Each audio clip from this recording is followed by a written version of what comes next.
Bonjour à tous, bienvenue dans cette vidéo consacrée au filtre passe-haut passif du premier ordre. Cette vidéo aura une structure un peu similaire à la vidéo sur le filtre passe-bas passif du premier ordre, mais j'irai un petit peu plus vite et je rentrerai un petit peu moins dans certains détails. Il est donc conseillé de regarder la vidéo sur le filtre passe-bas, donc la vidéo précédente avant cette vidéo, pour avoir tous les détails. Je ferai souvent référence à la vidéo sur le filtre passe-bas à des fins de comparaison. Commençons tout d'abord par rappeler quelques généralités et par présenter la fonction de transfert canonique d'un filtre passe-haut passif du premier ordre. Je vous rappelle à toute fin utile que l'étude des filtres se fait en régime sinusoïdal permanent, donc avec l'utilisation de la notation complexe. Le caractère passif du filtre signifie qu'il consomme de la puissance électrique, il ne peut pas en fournir puisqu'il n'est pas alimenté par une alimentation externe, donc il ne peut pas amplifier. Et que dans la bande passante du filtre, le maximum de la fonction de transfert égale à 1, donc ça veut dire que le maximum de l'amplitude du signal de sortie est égal à l'amplitude du signal d'entrée.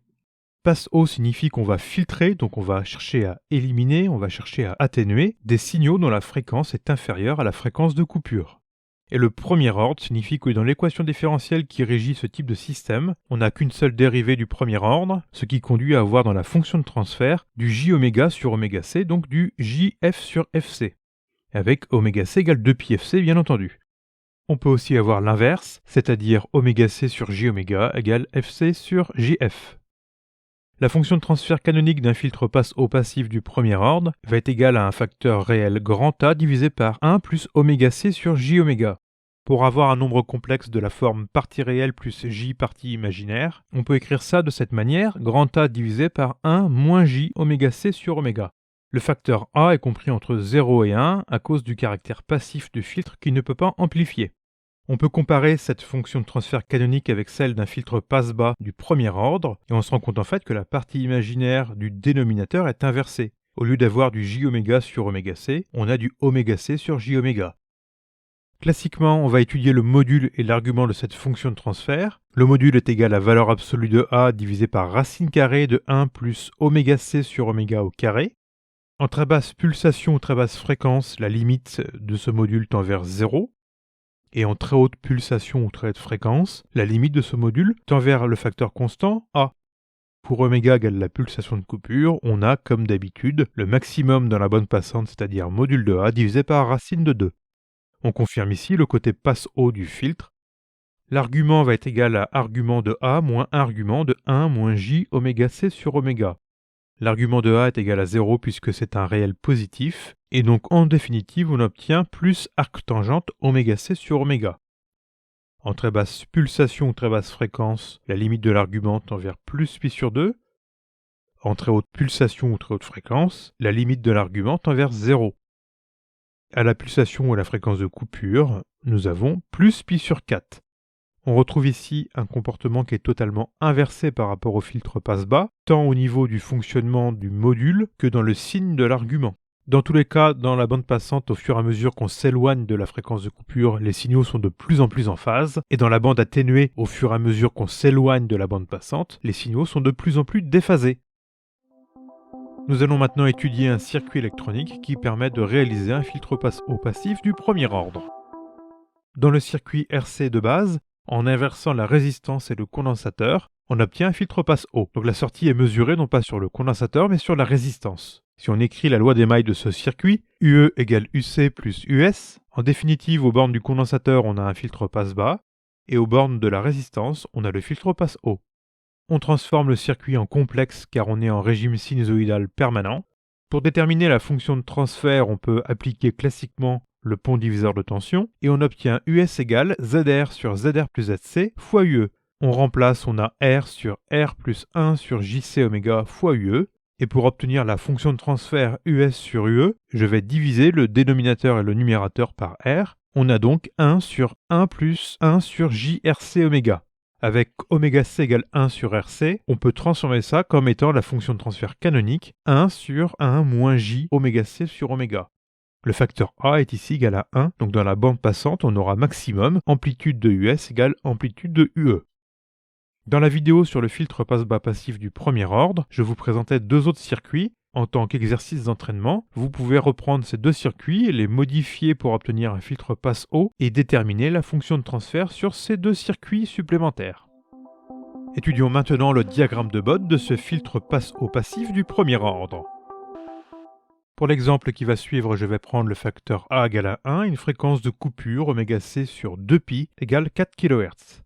Le gain en décibels 20 log du module de t, que l'on peut décomposer comme étant 20 log du numérateur moins 20 logarithmes du dénominateur. On a pris A égale à 1, donc en définitive, il reste moins 20 log de racine carrée de 1 plus ωc sur oméga au carré. Avant d'étudier les asymptotes du gain, on va calibrer notre grille semi-logarithmique. Dans la description de cette vidéo, vous trouverez un lien qui vous permettra de télécharger des grilles semi-logarithmiques. Notre fréquence de coupure FC égale 4 kHz, qu'on va placer à peu près au milieu du graphique. On a 5 décades, donc on va la placer sur la décade du milieu à la 4e graduation, ce qui nous permet de graduer l'axe horizontal des fréquences. Pour la graduation de l'axe vertical en gain, par expérience et suivant ce qu'on a à faire sur le tracé, on peut graduer entre 0 et moins 40 décibels, ce sera tout à fait correct. Pour l'étude des limites, lorsque oméga est très inférieur à la pulsation de coupure, on va avoir ωc sur oméga qui va devenir très grand devant 1, donc le 1 va devenir négligeable.